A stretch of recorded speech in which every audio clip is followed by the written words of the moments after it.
আজকে আমি একটা ব্লগে চলে এলাম। অনেক দিন পর ব্লগ ছাড়ছি, তো একটা বিশেষ কারণেই এলাম, একটা বিশেষ গিফট তোমাদের সাথে শেয়ার করার জন্য। তো আমার বিশেষ দিনটা চলে গেছে, কিন্তু তখন সেই দিনে সে আমার কাছে ছিল না।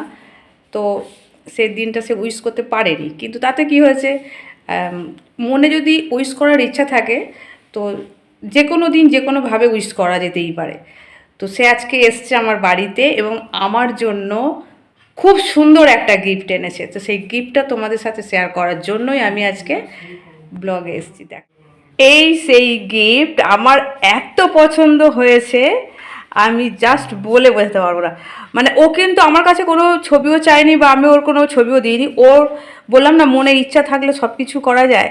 ও আমার ফেসবুক অ্যাকাউন্ট থেকে বা ইউটিউব থেকে বের করেছে, করে ছবিগুলো একসঙ্গে একই ফ্রেমে এনেছে।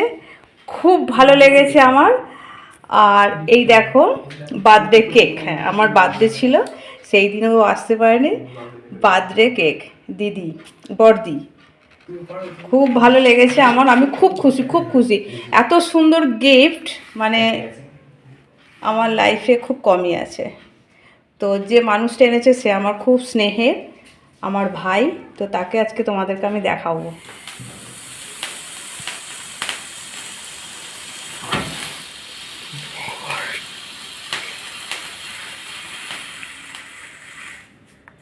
হ্যাপি বার্থডে দি।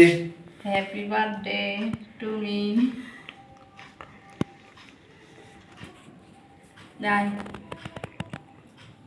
হাই ভাইজা ভাইজা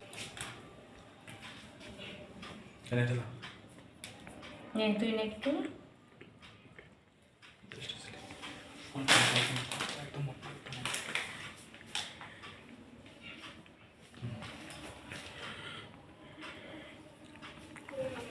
চপ হয়ে গেল। এই হলো আবার সেই ভাই। অনেক দিন তোমরা দেখো লাইভে, মানে ম্যাক্সিমাম কমেন্ট আর এমন কোনো লাইভ মানে খুবই কম আছে যে ও সেখানে জয়েন করেনি। তো এই সেই আমার ভাই আমার জন্য এত সুন্দর উপহার এনেছে। আর সত্যি এরকম ভাই পাওয়া ভাগ্যের দরকার। তুই কিছু বলতে চাস? তো আজকে ব্লগটা এই পর্যন্তই। টাটা।